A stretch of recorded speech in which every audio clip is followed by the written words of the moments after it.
میرا اللہ قرآن میں فرماتا ہے ہر انسان اس کامیابی کو تلاش کر رہا ہے، اس کامیابی کا متلاشی ہے۔ کون سی کامیابی؟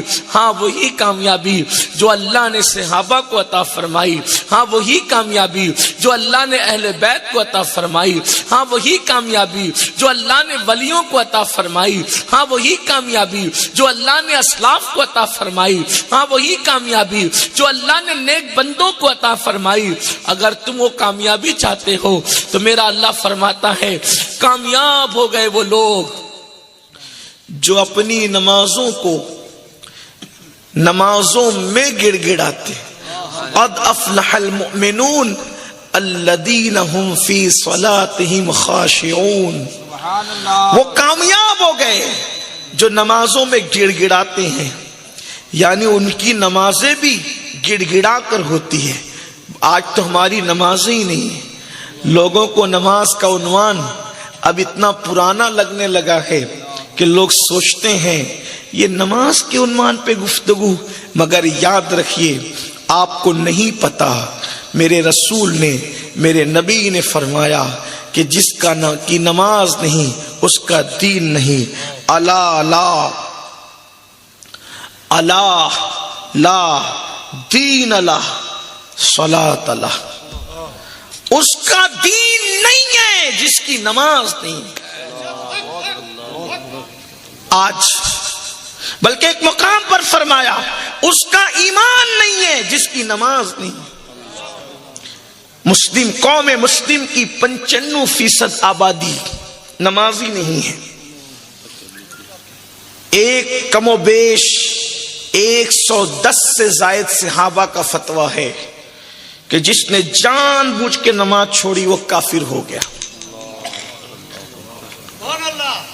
شادی میں نماز چھوڑ رہے ہو، خوشیوں میں نماز چھوڑ رہے ہو، عید کی خوشیوں کے موقع پہ نماز چھوڑ رہے ہو، بیٹوں کی پیدائش کے موقع پہ نماز چھوڑ رہے ہو، لیکن آؤ ہمارے اسلاف نے کہاں نماز پڑھی؟ سیدنا فاروق اعظم عمر ابن خطاب رضی اللہ تعالیٰ عنہ، جب آپ کو خنجر مارا گیا مسجد نبوی کے اندر، یہ سب سے پہلا حملہ تھا مسجد نبوی کے اندر جو کسی پر کیا گیا تھا۔ اس سے پہلے میرے نبی کی مسجد کے اندر کبھی کسی کہ پہلی مرتبہ مسجد نبوی میں اگر کسی پہ حملہ ہوا، جب تک اللہ کے رسول علیہ الصلوۃ والتسلیم ظاہری حیات میں رہے ماحول وہی تھا، حضور کا کنٹرول۔ صدیق اکبر تھے، صدیق اکبر کا کنٹرول، فاروق اعظم تھے، ان کا اپنا بھی کنٹرول۔ کوئی ظلم نہیں ہو سکتا تھا کسی پہ، نہ کسی عورت پر نہ کسی مرد پر، لیکن چونکہ سب مسلمان تھے حالت نماز میں، ایک آتش پرست جسے مجوسی کہتے ہیں جو آگ کی پوجا کرتا تھا، وہ فاروق اعظم پہ حملہ کرتا ہے اور آپ آدھی نماز میں تھے اور نماز میں آپ پر حملہ ہوا، اور پھر کسی نے بڑھ کر کے حضرت سیدنا عبد الرحمن ابن عوف نے یا کسی نے بڑھ کر نماز پڑھا دی، فاروق اعظم کو اٹھا کر کے لایا گیا۔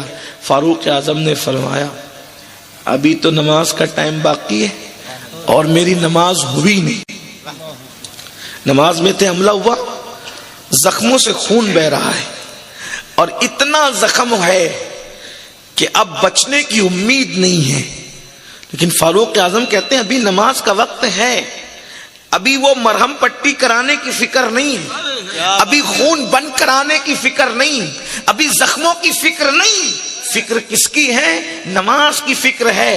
ابھی نماز کا وقت ہے، پہلے مجھے نماز پڑھنے دو، کیونکہ میں نے انہی کانوں سے رسول اللہ سے سنا ہے کہ جس کی نماز نہیں ہے اس کا دین نہیں ہے۔ جو نماز چھوڑ دیتا ہے اس کے ہاتھ سے دین چلا جاتا ہے، کیونکہ اللہ کے رسول صلی اللہ علیہ وآلہ وسلم نے ارشاد فرمایا، کیا فرمایا؟ کہ نماز دین کا ستون ہے، ستون۔ جس نے نماز چھوڑ دیا اس نے دین کے ستون کو گرا دیا، اس نے دین کے ستون کو ڈھا دیا۔ میرے پیارے آقا صلی اللہ علیہ وآلہ وسلم کے دیوانوں صحابہ فرماتے ہیں ہم نے فاروق اعظم کو دیکھا کہ اسی حالت میں انہوں نے نماز ادا کی